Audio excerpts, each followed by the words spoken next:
Good afternoon, everyone. How are we doing? It is so good to see everyone as we present the fiscal year 2025 budget. I'm so honored to be here with all of you, as I know that each and every one of you cares so deeply about the city of Minneapolis. We're joined by a number of exceptional council members and elected officials. Council President Elliott Payne, Council Vice President Aisha Chugtai, Councilmember Robin Wansley, Councilmember Michael Rainville, Councilmember Latricia Vita, Councilmember Jeremiah Ellison, Councilmember Jamal Osman, Councilmember Katie Cashman, Councilmember Andrea Jenkins, Councilmember Jason Chavez, Councilmember Emily Koski, Councilmember Oreen Chowdhury, Councilmember Lene Palmisano. We have city leaders, we have community partners. Superintendent Al Bangora is in the room. Commissioner of the Park Board, Kathy Abene. Our Executive Director of Minneapolis Public Housing Authority, Abdi Warsami, as well as Chair Tom Hoke. And the President of the Board of Estimate and Taxation, Steve Brandt, among so many other distinguished guests. Again, I'm honored to be here with all of you. Big thank you to the city leaders from across all departments throughout our city that have helped make this budget possible. A big thank you to our budget team. Yes.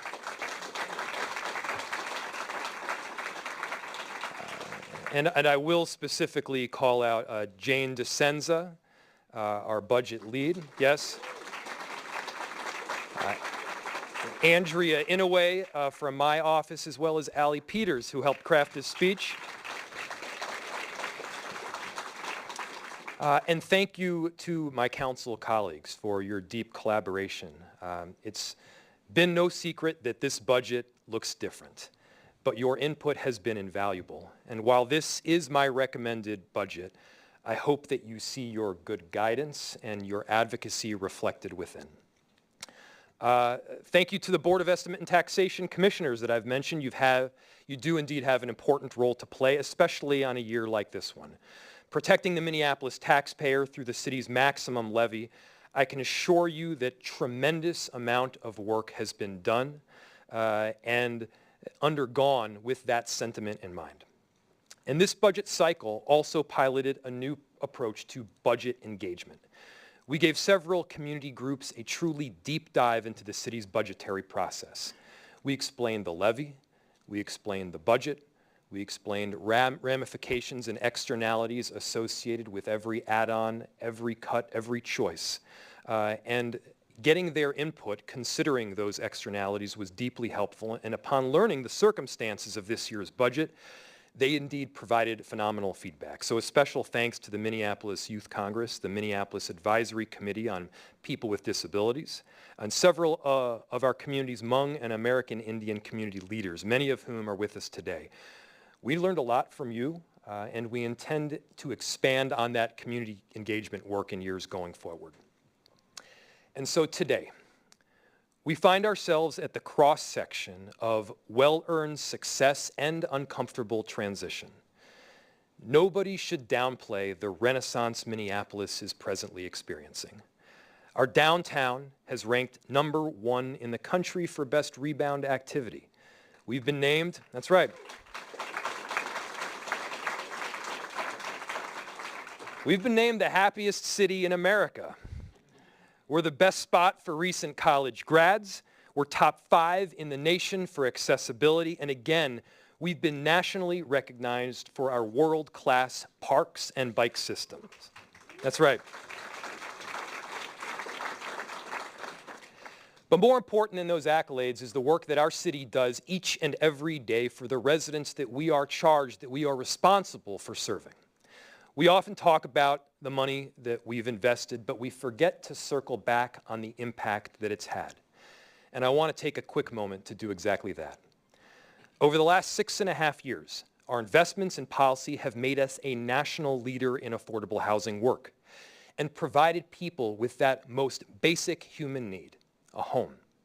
Our investments in climate work through the franchise fee, an estimated $10 million annually, tees up Minneapolis as a beacon of forward-thinking, earth-saving, climate-focused work. For generations, North Minneapolis has been cut off from the riverfront. No longer. Now as you walk down Dowling, you don't hit a dead-end, dusty, vacant parcel. Working together with our park board, with partners like United Properties, First Avenue, and so many other North Side residents are able to actually touch the water of the Mississippi River and take a stroll along its banks in a beautiful park. And we're not stopping there. North Minneapolis is getting another park, and we're talking Disney World level. An upgrade at North Commons that I have a feeling will not just be a community asset, but will be a destination for families all around our city. Plans for George Floyd Square are moving forward. Options have been laid out, partnerships have been forged, and a clear vision for healing and hope is taking shape. And as you know, we're all rallying around a Southside Community Safety Center, which will be a reality in early to mid next year. That's right. These investments are in line with the values that I've had since day one. And a difficult budgetary cycle doesn't mute the core values guiding our shared work. At the same time, the reality of budgeting is that one budget cycle could look substantially different from the next. And this year, we're facing a few realities. Inflation and significantly higher but necessary labor costs have increased the cost of delivering excellent city services. The spend down of ARPA funds and a reduced valuation of office buildings have shifted the impact of those costs to homeowners and renters through increased property taxes. In past years, when departments had brilliant ideas or need additional capacity, we could say yes a whole lot more. This year, not as much. Based on revenue projections for the year, we learned early that just maintaining services would result in a $21 million deficit, or roughly an 11% levy increase. And with the new and oftentimes required investments, we would be looking at a 13% levy increase. That would have been acceptable to nobody. That's why my administration worked to find ways to do more with less. And I'm really proud to say that we did. Our public works team is minimizing costs by replacing non-networked EV chargers with network chargers, so our fleet can charge during off-peak hours when the cost of energy is less expensive. We're sunsetting the commercial acquisition revolving fund in CPED, saving $500,000 on an annual basis. Instead of asking for new funding, our 311 and service teams reallocated existing resources to cover unanticipated costs, included more translation services and overtime for large events like the Taste of Minnesota, like USA Gymnastics and Pride. Our emergency management team leveraged federal resources to train 65 staff on the National Incident Management System back in March, and will continue regular training and exercise to prepare our city for any emergency event. That's right.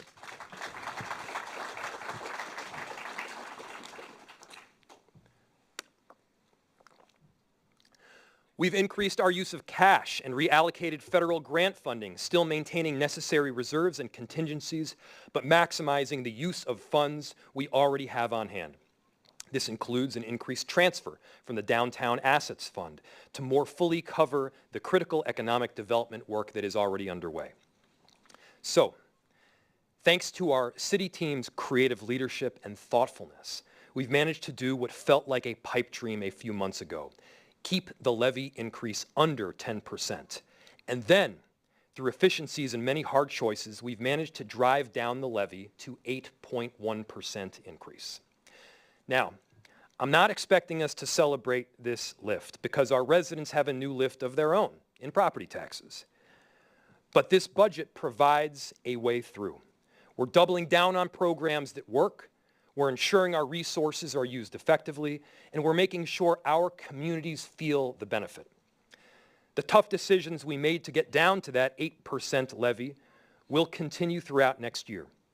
We will analyze staffing levels and provide efficacies to best provide excellent services to our residents without overburdening their bottom line. And at the same time, we expect our residents to hold us all accountable, to make sure we're using tax dollars wisely and implementing cost-saving measures wherever they exist. And my administration will do its part.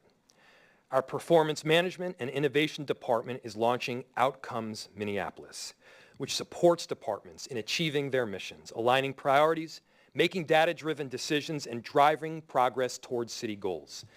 Through this program, we're developing deeper metrics to analyze program efficacy. Where results are clear, we double down. And where they're lacking, we admit it and we change course. It's also important to note what goes into our levy. Included in an overall city spend are levies for the Minneapolis Park and Recreation Board and the Housing Redevelopment Authority, MPHA. That goes towards public housing. Last year, we reactivated that public housing HRA levy, providing $5 million on an annual basis to the MPHA to assist in the preservation and expansion of public and deeply affordable housing in Minneapolis. We're not walking away from our core values of getting more residents into safe, stable, and permanent housing, and we're proud to continue this work by ensuring that levy's continuation. Over the last few years, we've increased park funding by close to $10 million, and for a very good reason. The work to improve youth recreation, parkway paving, and water quality help maintain us as a top-ranked Minneapolis park system. For generations, going back to Theodore Wirth, our commonly owned park land has not been sacrificed for private interests or budgetary fixes, and we don't want to start that now. This year, our independent park board, who have themselves experienced increased costs for materials to labor, will see the $3.6 million increase already committed, plus an additional $2.2 million to cover new costs and continue the great work that they are known for. So this amounts to a 7% increase for the park board, bringing the levy to nearly $88.5 million in 2025 for the parks. Huge portions of next year's budget are essential. One being our employees. We have to fill potholes. We have to plow snow. We also have to retain and recruit our wonderful employees that do that work. Doing so has resulted in significant cost increases for every government and business over the last several years, because those employees have seen their own cost increases. Our employees inspect buildings. They take care of shelter animals. They work in our civil rights department. They save lives. They also feed their families, they pay for daycare, and they, like everyone, they have medical bills. The increases in employee salaries are provided because we value our employees and the residents that they serve. Unique in seeing these labor costs increase. The difference is we as government show those increases transparently. And by the way, these increases have had a really positive impact. We have a turnover rate of 3.9%, way below the average of most other cities. Applications are up 62%, and we've been nationally recognized for being a woman-friendly and LGBTQ+ friendly employer. That's right. As most of you know, a couple years ago, we were struggling to retain employees. And now we're recruiting the very best. And our very excellent employees are providing very excellent service for our city. At the Convention Center, Jennifer Johnson is passionately leading a new sustainability committee, embracing our city's climate goals and putting them to work. Her team has helped reduce water by 50%, reduce power use by 16%, and maintained a recycling rate that reached 65% last year. Overall, these efforts have led to a 77% reduction in carbon greenhouse emissions. Over at Minneapolis Animal Care and Control, we have staff like Madison Weissenborn, who helped start our Fido field trips. This program lets residents take shelter dogs out on a field trip for the day. And since May, more than 1,100 people have signed up to partake in this new program, which has led to an increase in adoptions. At our Minneapolis Emergency Communications Center, staff have worked hard to open a new 911 center and decrease vacancies. This center will soon be at its highest staffing levels since 2020, at 88%. And because of this, they've improved their call answer time to 78% within 10 seconds, with a goal, by the way, of 90%. We're going to get there. So yes, our workforce, past and present, are worthwhile, and they are necessary investments. There's another necessary investment: police and police reform. From our commissioner to our police chief, to our entire community, everyone is galvanized around proactively making change in our police department. The nature of that change will be formalized in a consent decree with the Department of Justice and the work we're already doing to comply with the Minnesota Department of Human Rights Settlement Agreement. Adopting a consent decree does not indicate completion of the work. Rather, it formalizes the targets. We've heard from experts that achieving those targets requires resources, from training to personnel. So we aren't waiting for the ink to dry on a formal agreement. We're building out the team tasked with compliance now. We need to get people on board, trained in, and aligned with the mission. We're investing now so we don't find ourselves behind later. And we're dedicating $1.3 million in new staffing for the multi-departmental implementation team and dedicating additional resources to accomplish enterprise-wide data transformation. That upfront investment will cover experts in adult learning, tasked with overseeing training, staff with the skills to evaluate and audit officer compliance with the agreement, and overhauling our data systems. And more than $20 million of our consent decree funding is going toward facility improvements, including $17 million for the Southside Community Safety Center. This first-of-a-kind project will bring together a multitude of safety resources under one roof, from police to violence prevention to something that we haven't thought of yet. There's near unanimity of agreement. We all want this safety center to succeed, and we want our residents to feel connected from the very first moment they call for help or walk in the door. With a $200,000 investment, we can hire staff to be our first touch point with residents. They will greet constituents, take non-emergency reports, and connect residents with the city services and community resources that they need. Oftentimes, the needed resource is a response from a police officer, which over the last several years has been in short supply. But today, through a strategic recruitment campaign called Imagine Yourself, a robust outreach to potential police candidates, and substantial work from our police chief and beyond, I'm proud to say we are now seeing some very positive results. Thank you. Applications are up. More candidates are coming through our doors, and we will continue this campaign's momentum with another $500,000 in 2025. To onboard more police officers, we also need to reduce the time it takes to vet and process applicants, so they turn into hires rather than deciding to pursue another profession or a different department. With $385,000 to increasing the pace of background checks, we can hire faster, vet applicants faster, and get the best candidates into our program and out on the street faster. Also important, our Safety Beyond Policing initiatives. Take our behavioral crisis response team, for example. Our $5.9 million commitment to this team will continue, providing funding levels for 24 hours a day service across all 5 precincts of the city. We know police aren't the answer for every crisis situation, and our BCR team meets people where they're at, providing caring support when it's needed most. Since they started, they've responded to more than 20,000 calls, and that number keeps going up. So it's clear their work matters, and it's critical for the people that they support. We also have new tools that provide more efficient safety responses. I've heard from residents and from officers alike that our police should be focused on the most serious crimes. But relying on officers less for lower level offenses like traffic violations means relying on technology more. Through a $1.2 million investment in a new traffic safety camera initiative, we will use staff time more efficiently, responding to a problem we've heard loud and clear from our constituents. We've all heard it: reckless driving. Blowing a red light doesn't just break the law, it can result in someone losing their life. We know far too often that people are violating the law there without repercussion. Thanks to a change in state law this past session, there will soon be consequences, but more importantly, we hope that this investment will save lives. A big part of any budget is devoted to capital projects, and we usually don't focus on these very much in any budget address. And they're typically funded through our city's bonding authority. We're able to borrow more money to pave more streets when lenders know they're going to get paid back. It's a simple concept, but important.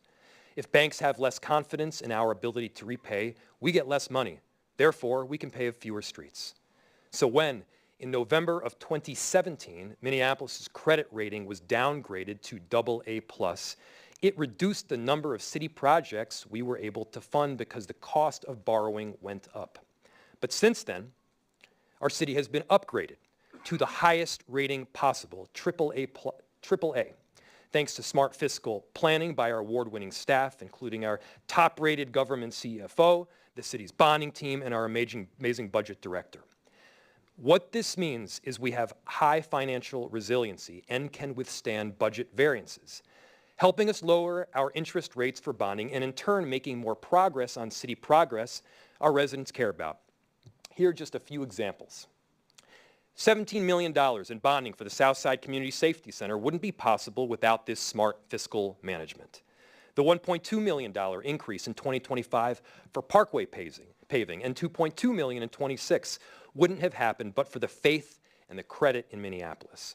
And we have $59 million of bonding devoted to paving projects from 2025 to 2030. This is extra money that would not be possible if we hadn't been able to leverage our city's debt capacity. Nor would the 3,000 city-owned streetlights recently converted from high-pressure sodium to LED lights and the resulting 3,000 tons of CO2 emissions saved. Reconnecting Nicollet at Lake in South Minneapolis, the city's Vision Zero work to eliminate severe and fatal crashes, and our 1,200 new ADA accessible curb ramps all can be carried out due to smart fiscal planning. It may not be that exciting, but it matters. In the area of economic revitalization, Minneapolis has experienced a magnificent comeback, not based in a return to the old normal, but one that sets the foundation for change. Part of that change is happening downtown. This year, downtown Minneapolis saw the biggest jump in foot traffic nationwide. You can feel it on the numbers. In June, we hit a record month for hotel revenues, not just since the pandemic, an all-time record. The momentum and pace of change must continue. Let's begin with Nicollet Mall. Envision downtown as a playground. We could skate down the mall in the winter and open it up to festivals and markets in the summer. Minnesota's Main Street could be exactly that. We've talked about getting the buses off of Nicollet, and that's the plan. But then what? A mall without buses but with nothing to do is unlikely to generate excitement and is unlikely to keep people safe. So we're getting going now with a $550,000 investment to activate Nicollet Mall. So let's open the floodgates of ideas. We could have ice rinks, zip lines, block-long ice bars, dog parks, a Ferris wheel, just making these up as ideas. And we can have art. We can have a whole lot of art and creativity, which has long been a driver of economic revitalization. Art is transformative. It's the creativity that is a driving force, not just in our city, but around the nation. You may have heard we've rolled out our Vibrant Storefronts initiative to help beautify and revamp vacant storefronts across downtown. Head over to Harmon Place, starting this fall, and you can see for yourself. We're filling vacant storefronts with color, with beauty, and creativity from our local artists. Because the initiative is working, we're investing $1.43 million to keep it downtown and expanding it to Uptown and to cultural districts. What about Uptown? Uptown's history is woven together with creativity. In the past, art was an instigator of increased values, and now through expansion of our Vibrant Storefronts initiative, art won't just be an instigator, it can be a mainstay. We're expanding support for small, locally owned businesses through a $300,000 allocation to our Business Technical Assistance Program, a third of which can go to Uptown. Upstart small business owners will already have a steep curve, but by providing financial and marketing support, we can help them scale an idea. We don't want a great idea to be the cause of displacement. We've seen this trend time and again. An entrepreneur creates a popular business, which then boosts customer traffic. Then the rents go up and they get displaced from some of the communities they made wonderful to begin with. So the premise behind our Ownership and Opportunity Fund is that business owners They should reap the benefit from the increase in value and are better able in the process to build generational wealth for their families. 24 business owners have already realized this dream through the fund, and we're proud to keep that pipeline flowing with an additional $2 million in 2026. At George Floyd Square, people need to know that progress is happening. They want to know how the street, the layout, a memorial, the People's Way will honor our history and improve their neighborhood. Action is finally afoot, and we're investing in a plan to get us there. With $300,000 in this budget for art preservation at George Floyd Square in 2026, 3 options for street layouts provided to residents, and a final decision expected within months, the people of our city will see progress. The historic art that our community has created will be maintained, and a grand vision for honoring the history and pointing towards the future will be made. While budgets and finances change, our city's core values don't. From the very beginning of my first administration, my first budget as mayor, we've made record-setting investments in affordable housing and achieved record results. I'm sure you've heard me talk about this ad nauseum. We are presently producing 6.5 times the amount of deeply affordable, low-income housing than before this administration took office. This budget ensures that that trajectory continues. With a $17.9 million investment in the Affordable Housing Trust Fund, we're producing a record number of homes for people that need those homes. One form of affordable housing that has often been overlooked, our public housing stock. Last year, we changed that by reestablishing the Minneapolis Public Housing Authority levy, also known as the HRA levy, and increasing the allocation 5-fold. The impact cannot be overstated. That money can be used for important safety upgrades like sprinklers, deferred maintenance, and repairs, and it can also increase the number of Minneapolis public housing units that we have in our city to provide homes for thousands of people that are waiting in line. This year, we're holding on that commitment, and we're charting a new trailblazing path that could set the example for others to follow. Few cities in the entire country have successfully used HUD's Faircloth to Rad program to produce more housing units. We're going to be one of the very first to get this right, and we're going to be the first to do this in excellent fashion. At the Spring Street high-rise in Northeast, we'll have a test. If this is successful, our $1.3 million allocation will leverage tens of millions more, and it will solidify an innovative blueprint to provide exponentially more public housing. In Minneapolis, we can lead. And in the area of public housing, we're doing just that. And for the record, our strong support for home ownership will continue with an additional $1.5 million, helping us continue our march towards building generational wealth for our Black community that has traditionally been deprived of it.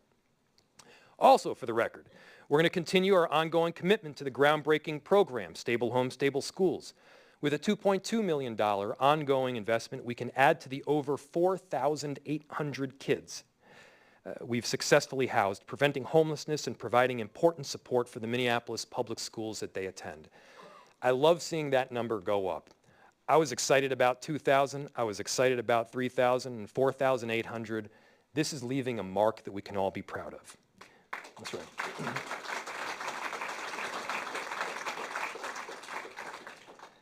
And finally, for the record, we're going to continue a program to help low-income homeowners address some of the outstanding orders that they've got to keep them in their homes. These are small investments oftentimes, and they have been shown to pay very large dividends in increasing housing stability.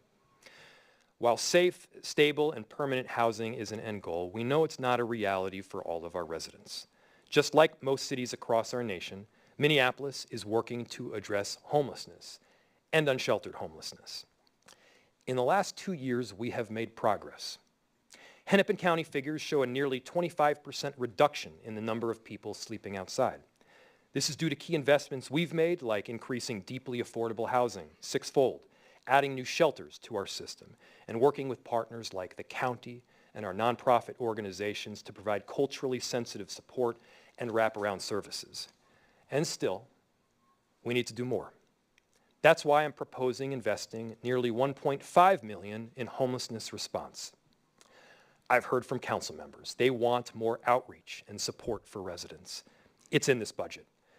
I've heard from unhoused neighbors that more storage space would help. It's in this budget. And I've heard from our residents and council members that they have health and safety concerns regarding encampments.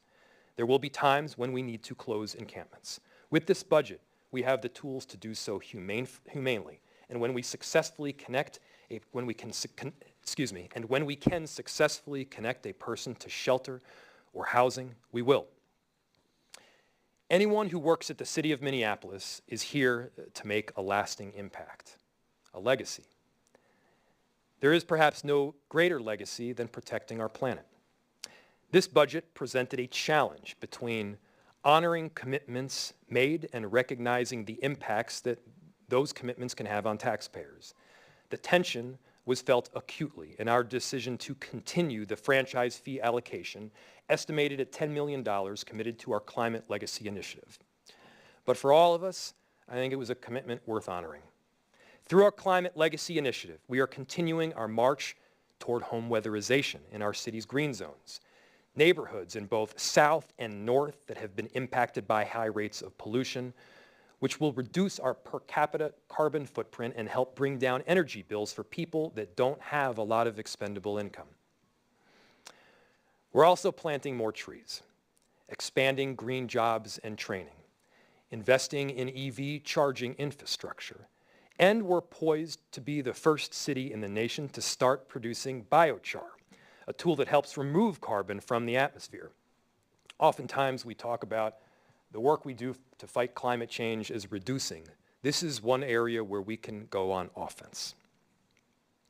On the other side of climate, there's no time to waste. Speaking of waste, we're trying to get down to zero of it by 2030 through our net zero waste plan. With a $300,000 investment, we're launching our initiative to minimize the amount of waste generated and maximize the recovery of resources through recycling, composting, and other waste diversion methods. Our goal is to, of course, achieve functional zero, even as waste generation is projected to rise. So, this budgetary transition we're experiencing does not negate the well-earned success our city is presently seeing. On many fronts, the times they are changing. We have to change with them. The way people use downtown is changing, and so we must adapt to a new future. The way property taxes are collected is changing, and we must find new revenue streams that don't disproportionately impact low-income residents, our neighbors. Costs in many areas have risen, and it's on us to change our practices, to find efficiencies, and yes, make data-driven and necessary decisions on when and what to cut. While change can be uncomfortable, we will find a way through. We always have. And during the transition, we will not compromise our core values. Our planet demands work to reduce carbon output. And in Minneapolis, we can take steps to deliver. People need the stability of a home. In Minneapolis, we continue to lead the nation in providing affordable housing. Our streets need to be safe, a top priority for any municipality. In Minneapolis, we can do both innovative and honest work to make that happen.